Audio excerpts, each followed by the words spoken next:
haven't read it.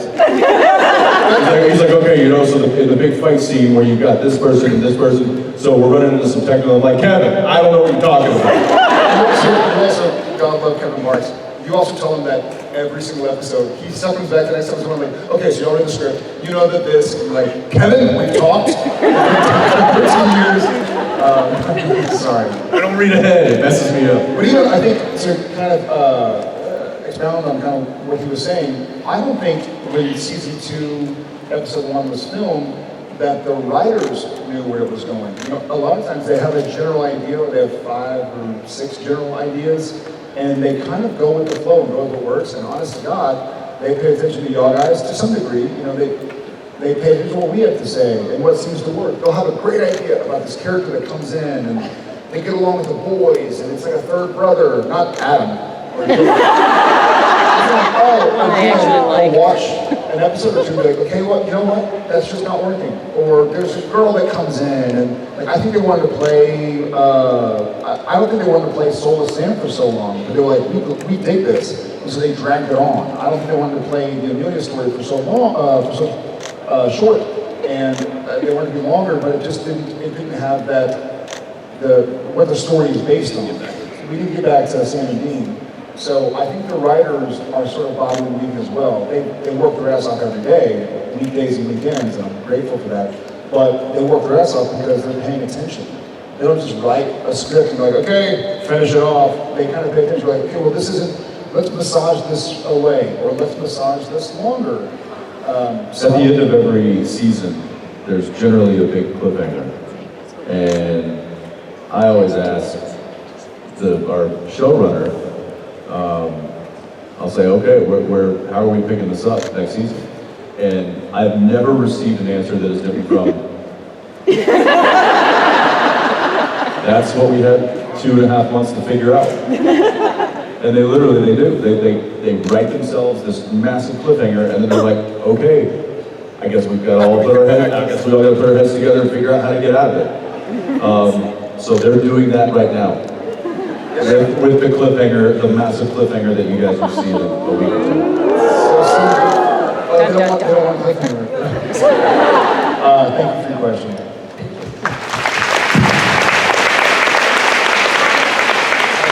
If you could give yourselves from the first day on set of the first season any advice or tell yourselves anything, what would it be?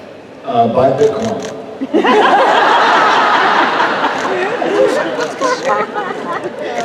I knew it was going to be buy something, buy property. Amazon, Bitcoin, downtown Austin, Country. God. Chuck.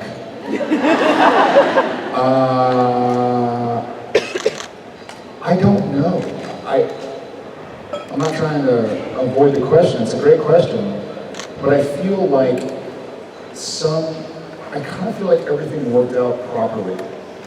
And everything this must be one of those unicorns where everything works, because we're about to get to 300 and something episodes next year, and you guys are with us, and some are coming along, and some are here for the ride, and everything in between. So I think a lot of this has worked kind of by accident. I know that Jared, I'm going third person. I know that I almost lived parallel to Sam for a while, and had some struggles with the business, whether it was the family business or the acting business, and wanted out, like talk to lawyers about getting out without getting sued and stuff, and had my off-screen brother Jensen be like, dude, you got this, come on. So there was a lot, and who knows if life begets art or vice versa. I don't want to make you cry. So I'm here.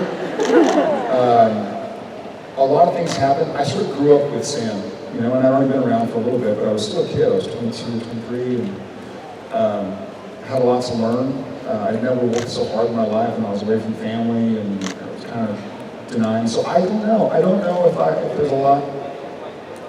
They ask you, have you all done this thing where you ask yourself a question, like if you could see 10 years into the future, would you? I've had this conversation with friends before, and my answer is always no.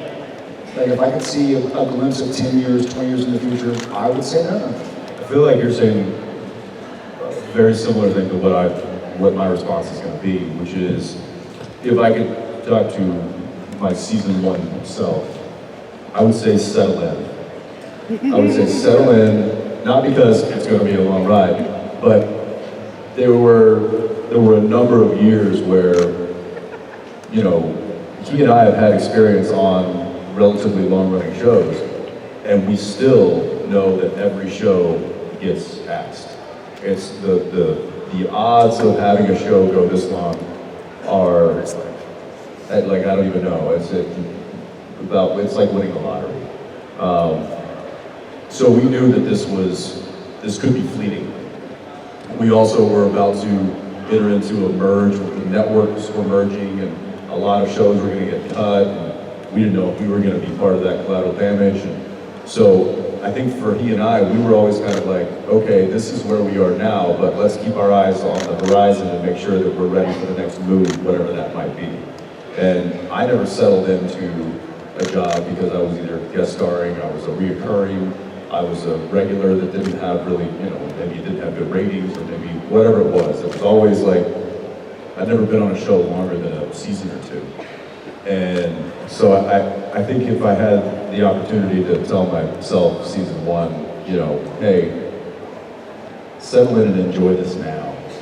Don't look around and see what's next or what else is out there or what you might be missing out on because this is occupying you right now. Be present now and enjoy this because this is going to be your next dozen or so years of your life, and you might as well start enjoying it now because it's very enjoyable. So I kind of feel like we missed out on a couple of years of just not being present totally. Yeah. Being comfortable. I hear this, something occurred to me in the recent past, and you hear a lot of times life is short, you know, and I think that is a great mindset for a lot of people to live in the moment, appreciate the moment. For me, that gave me anxiety and probably made me do and feel a lot of things that weren't healthy for me. And so I started saying to myself, life is long, and for whatever reason, that's given me this mindset of like, be who you want to be remembered as. It's not about like, hey, hell with this and that because I could die tomorrow. It's like, hey, you know, hopefully you live for a while. Hopefully you have somebody you love. Hopefully you get to a place where you're comfortable. Like live now the way you want to look back and say you've lived. Yeah, somebody said people aren't going to remember the things you had planned. They're going to remember the things you've done.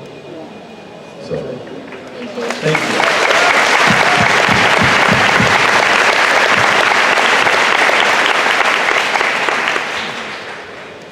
Hello. What is that? Blender. What is that? Sounds like a blender. I think there's another convention behind Turn you. the blender off. Vapors. There's a vaping convention. Favors.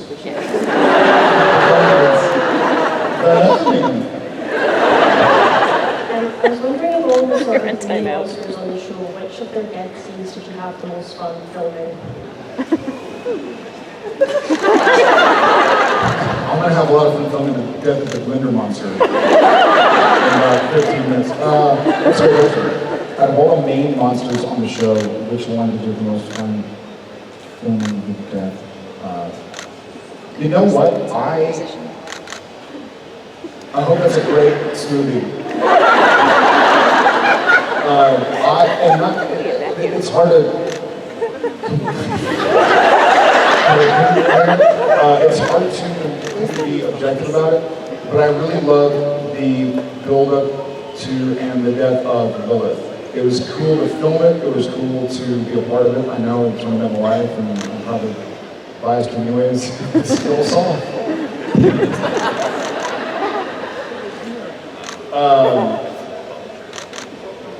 So we probably see for what is that? Puppy factory? What? Puppy press? Do you do it yourself? Is it do-it-yourself confidence? I'm gonna go with Full belt sander and a skill I'm saw. gonna go with Willet. I'm going to say Alistair. Yeah. Same season. Yeah. Thank you for your question. Who was yours? Did you run away? Honestly, I'm not too sure. Oh, come on now! If you're going to ask a question, have an answer that you want to hear. And yell at us. And that way you can either be disappointed or surprised. Well, I feel like the death of the Leviathan and stuff, because, yeah. It's fair enough. I just spittled. I don't know what you're trying to say. Thank you for your question.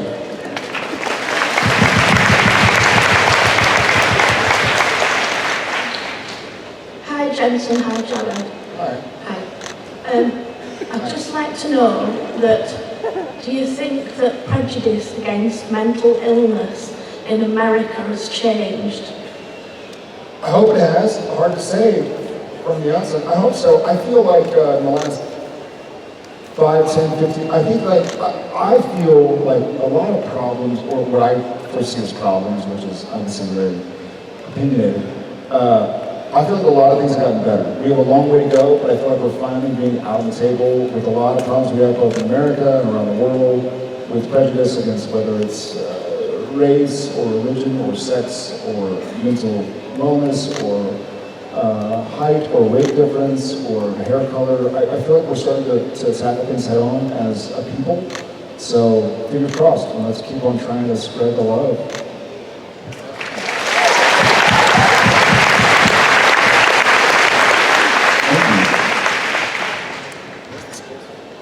However, I have a new prejudice against skill saws and puppy factories.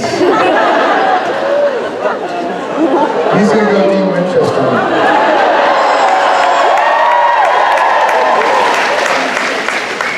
I hope your question wasn't for Jensen. Actually, it's both for you. Okay. Hi, I'm Kim from Hungary for you guys. Hi. So, I just ate, so I'm full.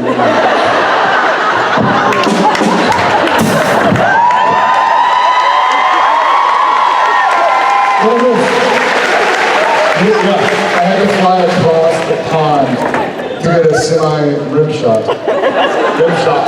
I hear they do that in Amsterdam.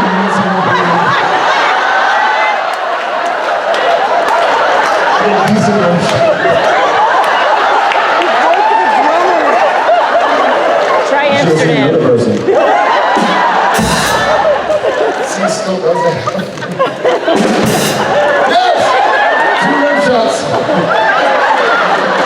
Stop saying that. so I wonder if your character relates into your everyday life, like have weird dreams in your character or something else, habits, music taste.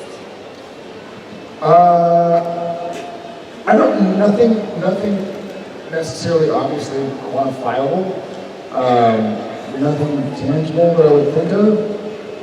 I feel like I kind of touched on this earlier, where if you're living life like I want to live life, you learn and change from everybody and everything and every experience. If nothing else, then to solidify your current opinions and beliefs.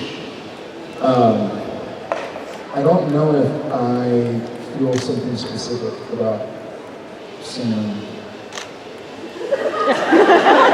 I might forgive myself. If I heard the question, I could probably help you. Yeah, see, this is like Just sidebar, I figured out what's going on. There's another convention going on next door. It's their load-in day. So they're building the stages and all the stuff. So it's a lot of power tools. And apparently it sounds like they're shaping the stages. So when we finish today, we're all going over there and we're gonna... Move some furniture? So you'll have to repeat your question. Okay, I wonder if your character linked into your everyday life. Oh yeah, absolutely. Leaked, not licked. She didn't say licked. She said leaked.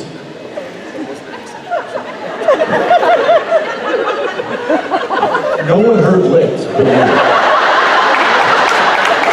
The accents are... not to anyone else.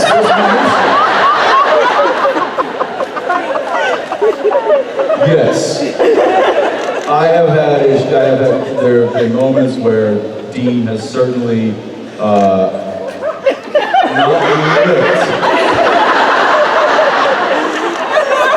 licked, but leaked.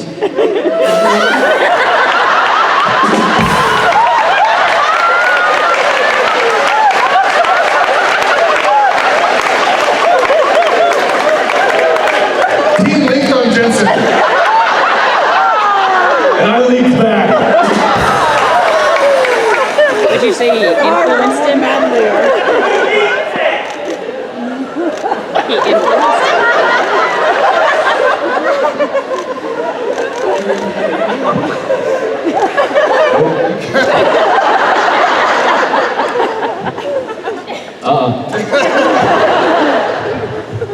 Stop it.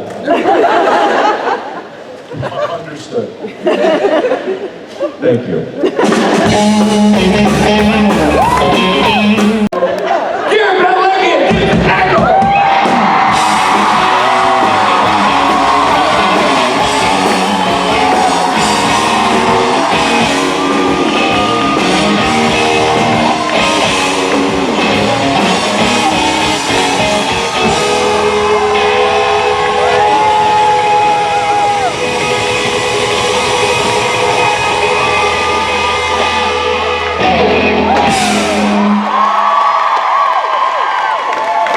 Yeah, that's better. A little better, right? Yeah, a little better.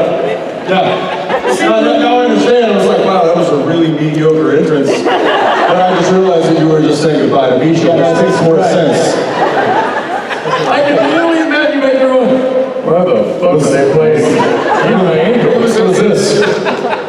It was a wonderful farewell for Misha. He was like, all right, ladies and gentlemen, we're like, okay, that's us. We hear music. What the hell are you doing out here? Why are you? Why are they playing Aerosmith? That's blank.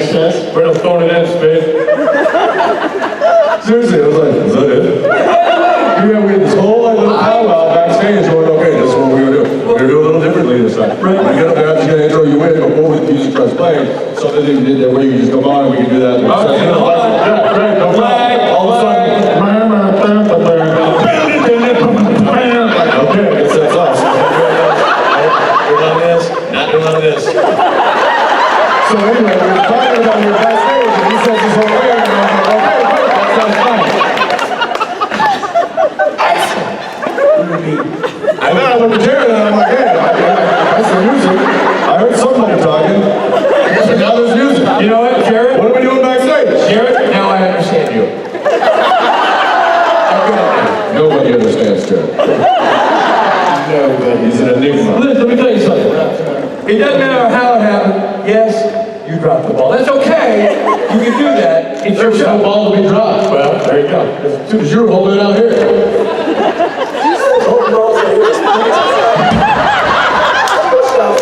This is all material.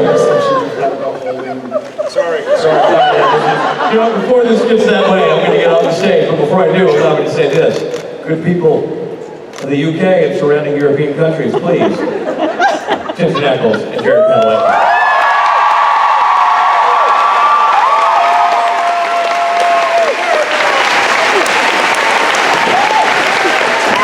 Hi, Dave. Don't worry, I'm so sorry. Citizens of the United Kingdom, I just told Spade the UK is not European. Oh, Christ! I didn't want to remind him of Brexit. Too soon? Too soon? However, there are countries, European countries, that do surround the UK.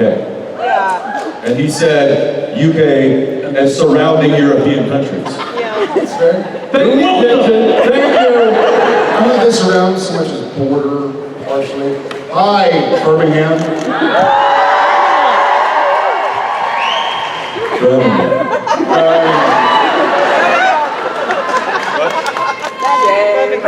Shame. Birmingham.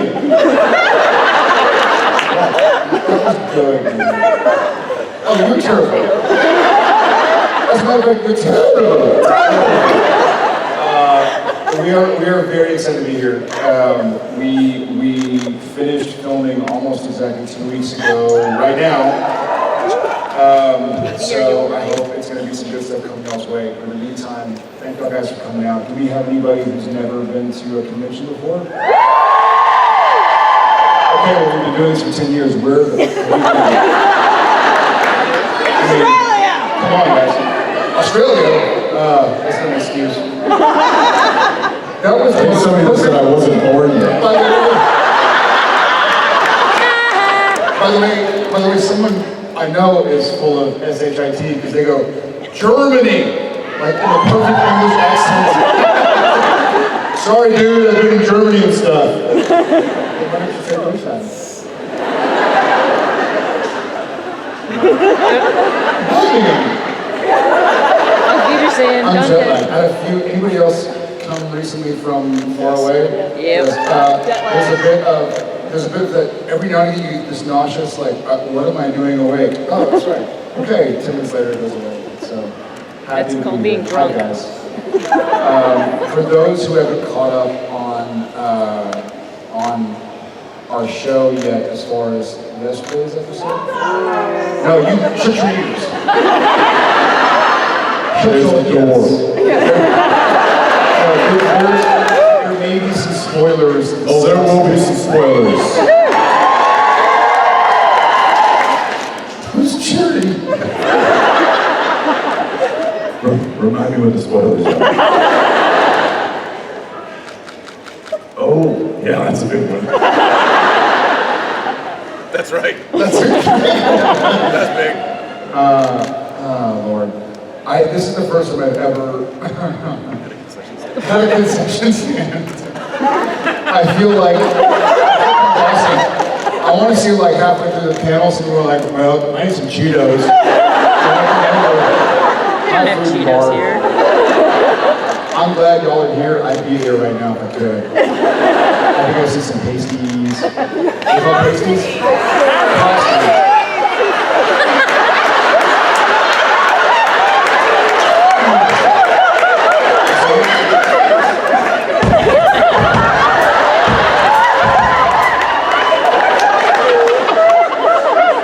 Pasties. That's the weirdest thing I've ever heard. Oh, and pasties? Not so bad. Now I like your headset. What's that? Breads?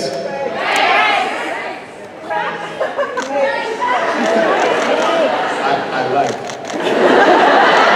Now I know all these years, so I do this funny thing when I'm in foreign countries where I feel like I'm trying to assimilate a little bit, and I cut myself in trouble a few times. And I'm certain that I've been in the UK and been like, I'll have your sausage pasty, please. And kind of got this look like, sausage roll? I would never say sausage roll. So when I'm wearing my fanny pack, No, go ahead. Yeah, continue. which I was told by the way, they're like, don't call them fanny packs. Call them bum bags. It's like, are they elder? Is like, we call them colostomy bags. I hope nobody all eating. Sorry, concession stand. I just realized what I'm saying. So it's a bum bag? Well, where else are you going to carry your sun cream? Well, I put mine in my fanny pack. That must be Okay, uncomfortable. you would put sunscreen. But here they call it sun cream. No. Yes. Learned that this morning. We had an entire discussion. We're having a coffee and some guy's like, excuse me, who can I get you sun cream? I was like, who?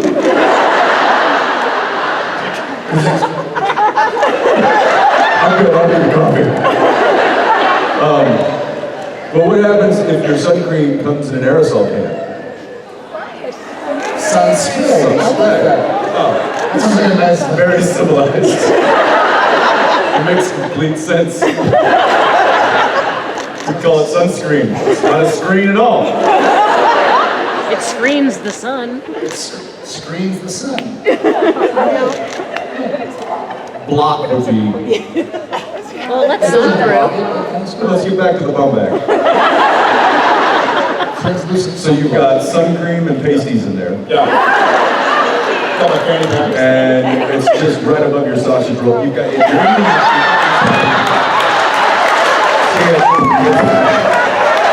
I'm just trying to get the terminology so that I don't look as bad as you generally do when trying to assimilate. That's impossible. What are some of your other assimilation downfalls? Is anybody Italian in here? Any Italians on this? So I went to an Italian restaurant and I didn't really speak fluent Italian, nor do I currently. And the woman comes by and asks very clearly, like, how are you enjoying the food? And in Texas, like, when you have good barbecue, you're like, And so she's like, how's the food? And I go, which makes me just look like, leaves, and I was like, I told her I liked it. First of all, never have I seen you or anybody that we know do this after eating barbecue. You're hanging out in the wrong circles. Or maybe I'm not. New circles. I will say that I do have a similar story. My first trip to England years ago. I believe I was with Mans. I was with Jason, and we went to a pub, and I ordered 2 beers, like we do in America, which apparently is a sign for victory. Depends which way. And luckily, the bartender quickly asked, "You American?" I was like, "Yeah. How about the beers, huh?" And he's like, "Yeah, coming right up."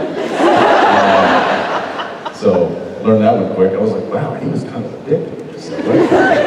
He was a bit of a sausage roll.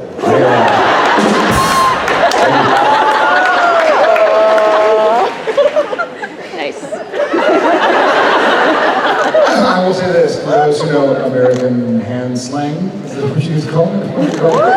So Shep the other day, literally 2 days ago, or the day we flew out from Austin, Shep was really excited. He caught a roly-poly.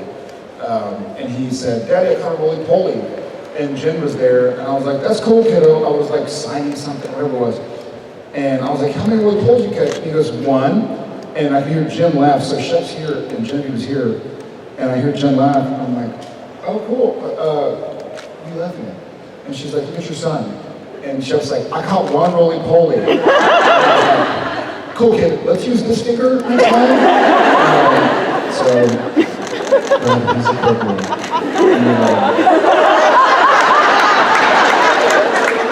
Kindred spirits. All right, before we talk about how bad we're at slang, I think there are some people who have waited nicely, so let's get to, let's go right. There's a nice little glare or something. Okay, is this on? Okay, I have a question. If Well, thank God. If you were just standing there, I'd be nervous. So She goes, "Hi," and runs away. if Adam were to somehow get up Kate, she's been there for like years, would he be like vengeful, like super puffy, or just be out to get to see this happen? He would love to answer this first. I think I got it, but just in case, can you repeat the whole question? Okay, if Adam were to somehow get up Cage, would he be super vengeful, like the next main antagonist? Man, I don't know. Well, first off, I love Jake. Personally say, Y'all met I'd Jake. have Jake back on the Yeah. show because he's a great He's a guy great and dude. a great actor and somebody we really enjoy working with. That being said, as far as from a character standpoint, I think he'd be pretty upset. I would be. I think he'd be pissed / relieved at no longer being in the cage. Yeah.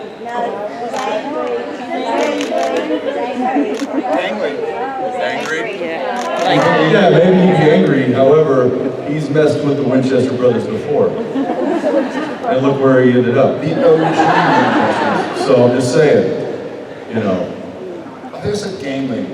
once bitten, twice bitten Skinny. again. I was like, yes, he hasn't eaten in a while. He'd be skinny. We heard like, of course, a gangly. He'd be very thin. Yes, he would. Yes.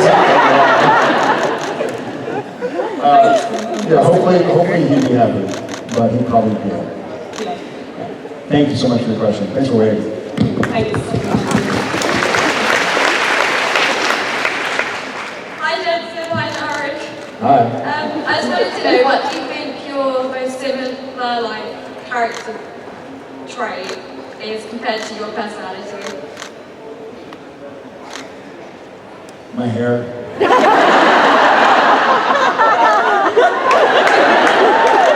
I don't know that that's true, because that kind of has a personality of its own.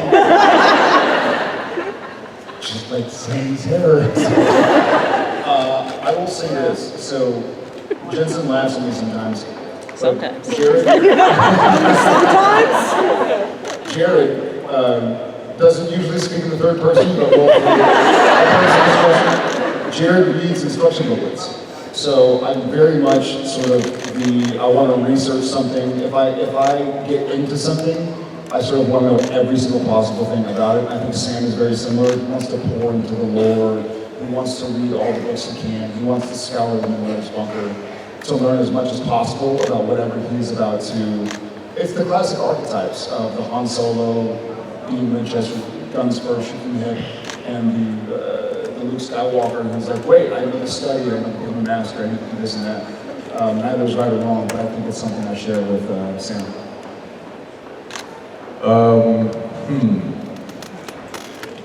Love for baked desserts.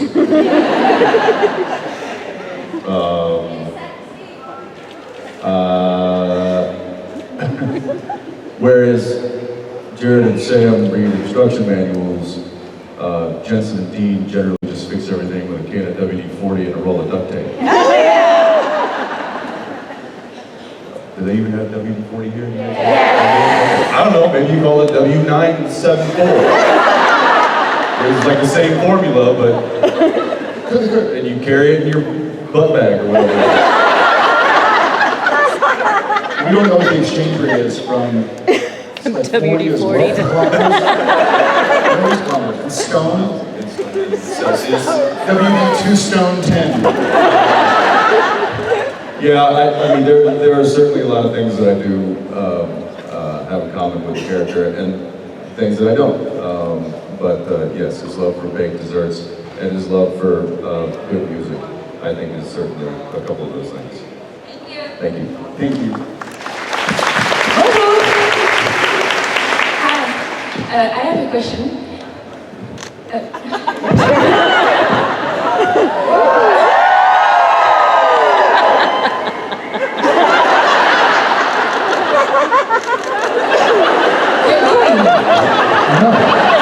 Right on schedule. So was there any time Oh, early. Usually. Oh, wow. Who was backstage going, come on, that's our cue, that's our cue. It's Aerosmith.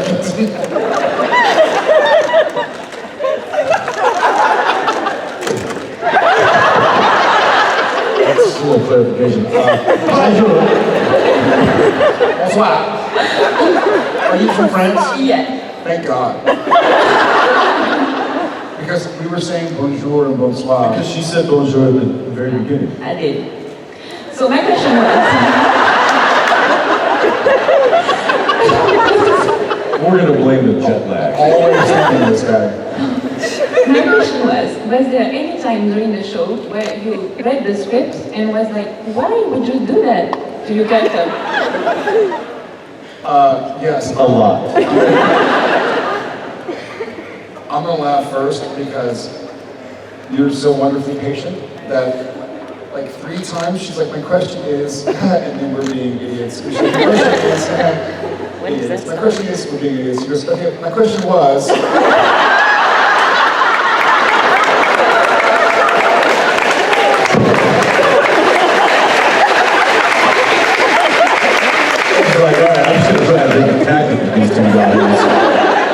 right, well, curious question was, you have a wonderful grasp of the English language. Those things happen, that happens a lot. And in a funny, weird way, I am actually, and I kind of touched on this earlier in my meet and greet, I find a lot of joy in that Sam does things. I have similarities with Sam, Knuckles has similarities with Dean, but I find a lot of, it's a fun life we get to live where we get to wholeheartedly dedicate ourselves and give ourselves over to another mindset or to something that we think we wouldn't do. But then again, you know, Jared has done things that Jared didn't think he would do. Going back to third person, sorry. So it's almost freeing to be able to explore a side of yourself. And I think, not to speak of our talent, but I think if you're acting properly, you're learning something from the characters you play. You're picking up on things because you get to explore something and say like, oh, well, God, this is what I would do. And you do it, and you do it for 3 or 4 hours because it takes that one film scene. You start going like, oh God, okay, I guess I was, all right, I guess I was wrong on this. And you get to learn, I think if you're living life correctly, you're learning something every day. And I get to learn from Sam, I learn from Dean, I get to teach Jensen some stuff.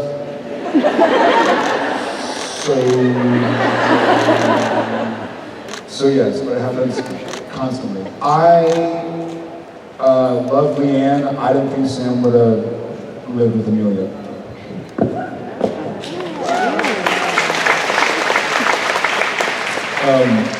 Yeah, I think that doing what we do for a living, you know, we're hired to portray these characters and to bring to life what is on the page.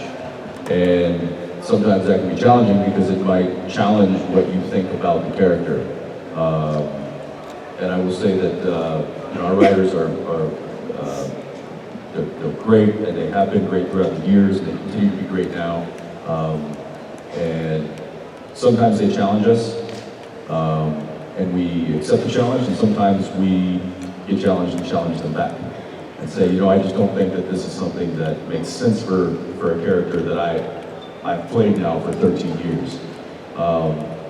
And 9 times out of 10, they get it, and they're like, absolutely, let's find a happy medium, or let's go with your idea, or let's find a way to fix it.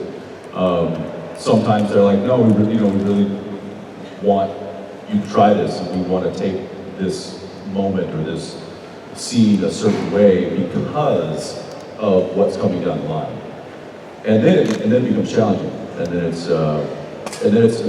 fun. It's all of a sudden we got to figure out a way to, you know, get this round peg into a square hole, and it's that can be exciting. I will say that there are moments where, I mean, there was one recently where Sam and Dean share a hug after, you know, we thought something bad had happened, and then they get back together. It's like, okay, I'm glad you're okay, kind of a thing, which you will see, I think, in the next episode. Yeah, you get a bro hug in the next episode.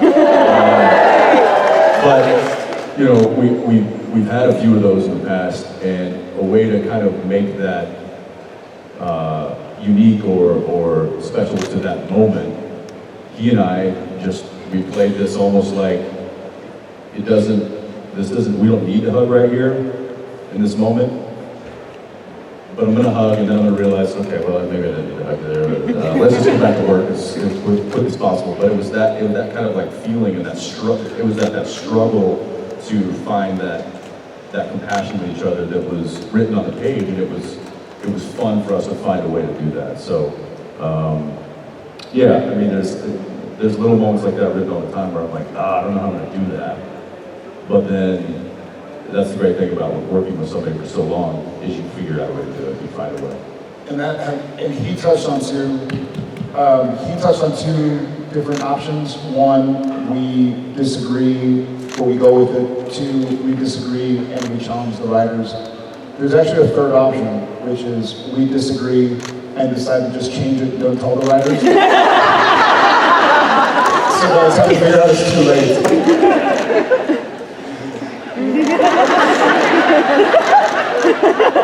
Didn't work out. Thank you for your question. Thank you.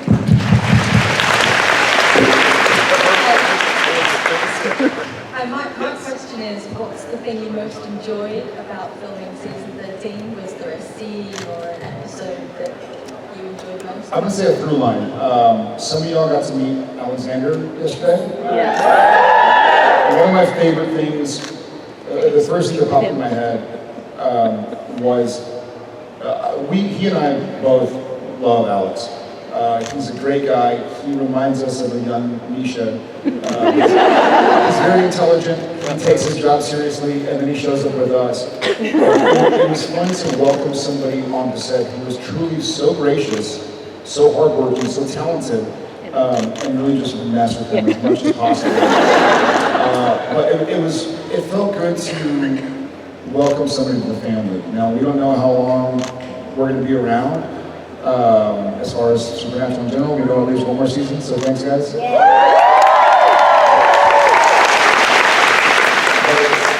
felt fun to show somebody the ropes as far as the way the Supernatural set worked. Started a relationship with another character on camera that brought out new facets of both Ian Winchester and Sam Winchester.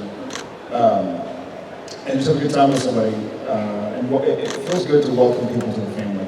You know, I see when you look out here, I see, blaring lights, but during the photos, but when I see familiar faces, I see people I know, and I'm so excited to see, and I feel the same connection where when we'll ask if it's somebody's first con, it feels so cool to go like, welcome to the family. Like we're wacky, but you'll have a good time, and you'll be surrounded with love, and there'll be ups and downs, but we got your back. So I felt that with Alex this year.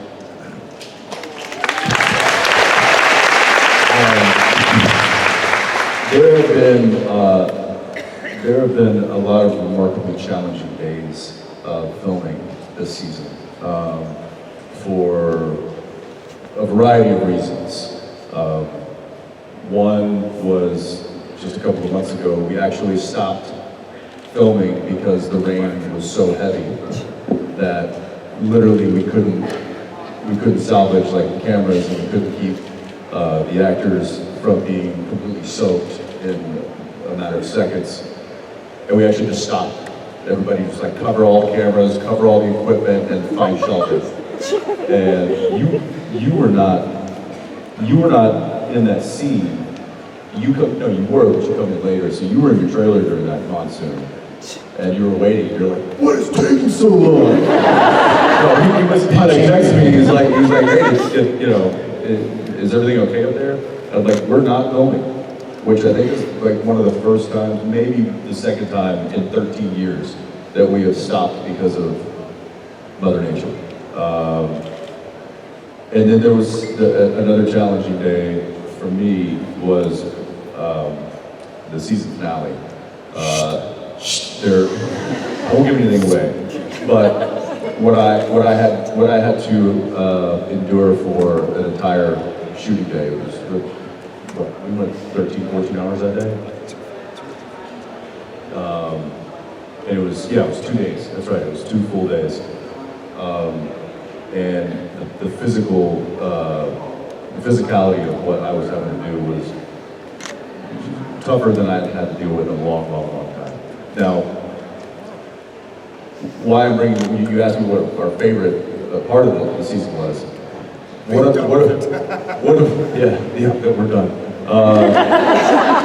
One of my favorite things is overcoming challenges like that, not only as an individual, but as a collective group, and as a crew, and as people that can tackle. We were, again, you weren't there. Well, you just recently saw the whole catch Dean in the snow. So that was real snow that was not planned for, because when they scouted the top of that mountain, they just liked the vistas. And then between prep and the filming, which was about 7 or 8 days, it put like 3 or 4 feet of snow up there. And so that was on top of the mountain in the snow for an entire day. And we were all frozen. They couldn't get the trucks up there, so we were all like gathered around like space heaters. Well, I wasn't, because I was on set. But again, this crew and the cast trudging through the snow, making this day work because they have to, and getting the kind of footage that we got. It's just those are the days, and those are the moments that I really like to hang my hat on, and that I'm proud of. And so those are the challenges that we endured and that we succeeded are some of my favorite moments this season. Thank you.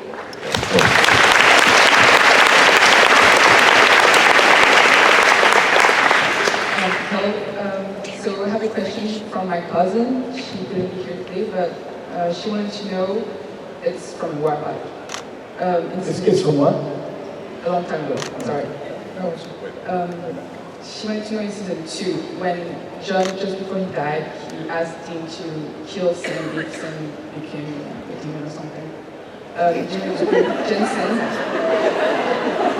I've seen the show. What?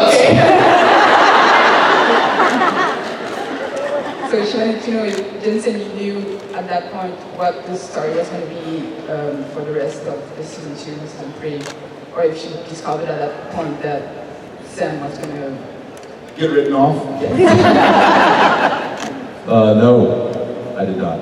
They don't, in fact, I usually don't read ahead unless there's something specific that I need to like read ahead for, to start training for or whatever. But I generally wait almost until I'm finished filming the episode before I pick up the script for the next episode, which generally starts the next day. And it's just a way for me to keep everything chronological in my head. Because sometimes when I read ahead, I start thinking that the stuff that's happening in that script is going to happen in this script, so I start playing that stuff when I really shouldn't. There are also great moments where, so we alternate assistant directors. One does evens, one does odds. So we're filming like day 7 of episode 9, and episode 10's assistant director will come and go through the breakdown of the shooting schedule. We're going to get Jared Jensen, so we're going to be in studio for 4 days, we're going to be out in Langley for 2 days, we're going to be in Langley for 1 day, and doing equipment for another. Jensen, you know that scene where Dean comes in, it's Cash, and Sam is actually in the room? Yeah. He's doing this. So unfortunately that has to be on Friday night because David's availability. Yeah, but we're going to actually pick up the next scene, we're going to go outside. Yeah. So we use the Sugar Jam Factory that we use sometimes. For that one scene. With That's it, yeah. No, I got it. And that makes more sense because of, what that scene has. Yes, okay, cool. And then he'll walk away and... Yeah. Meanwhile, I know Jared just sitting there going like this. But then I'll literally like let that person walk away and I'll be like, all right, what scene was it called? True story. Okay, so the story. This happened. I've now started just telling like Kevin, I'm like, dude,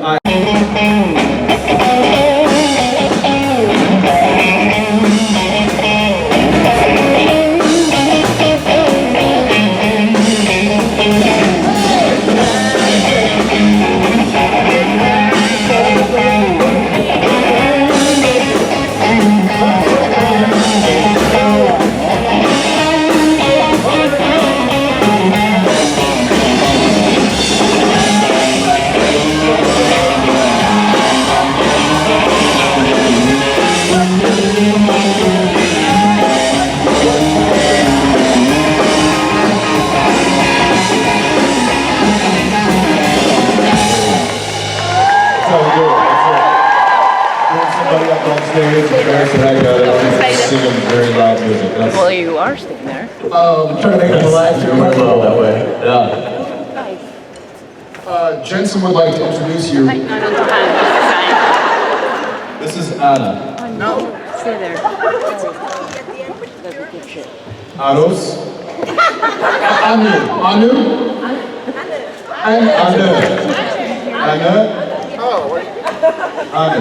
We are horrific. So, as we do. That's better than Anus.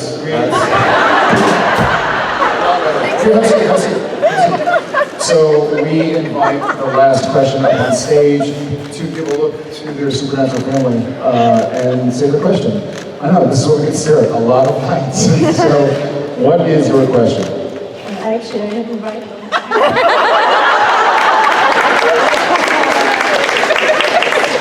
Well, here, I'll just read that. children on shoe. That's not a question.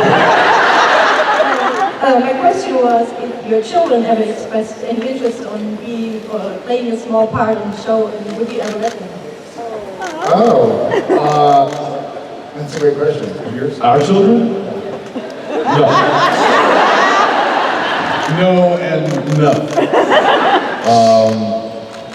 One of the ways that Jared and I bridge the distance between our families a lot is video, FaceTime, video talking with our kids. And a lot of times this happens at work. And a lot of times at work, daddies have blood all over their face. And so when we do these video calls with our kids, sometimes I'll just show half of my face, one eye, or not at all. I'll just not show. But every now and again, I'll be like, hey JJ, look at Daddy's fun makeup, and I'll be like, it's just make believe. It's like Halloween, and she has several times expressed how gross it is and how she doesn't want to work where I work. So I'm more than happy to hear that. That's a great idea. My kids have never expressed a specific interest. No, well, I'm getting to the entrance part. But my oldest son, Tom, there's a big picture of Tom. I don't know what the episode is, but he played like a cursed baby that I'm flicking through the files. I think he was young at the time, so it was after March 19, 2012. But I was like, hey, if we're looking through these pictures of like babies, can I use my kids in one? Like, it doesn't even look like it now, but it might be fun trivia. And then there was a scene where we were entering into a haunted area of a house. Were you there also up the stairs with a flashlight? And Tom and Shep and Jen were there. And then I went up to Shep. So there was a scene where we were in a house and Sam and Dean had their flashlights and they're kind of going up the stair. And Jen and Tom and Shep were in the house watching it happen, watching like Daddy and Uncle Jensen, like very slowly Scooby-Doo walk up this stairwell. And then Shep was like, can I see? I was like, okay. And so the camera guys rolled the cameras and Shep grabbed Uncle Jensen's flashlight and he and I both like peeked up the stairs. He didn't know that we were playing pretend. He thought we were gonna go see something scary. So we're looking up. The problem is that there's this really cute, like up the first 4 steps. And then as soon as we turned, the cameras were there, and so Shep's flashlight just went straight to the camera. So all you can see is like a white out of a flashlight. So they haven't expressed interest yet, and I would be hesitant again to show them the big play face, Daddy and Uncle Apples. But we'll see someday. Thank you for your question. Thank you very much.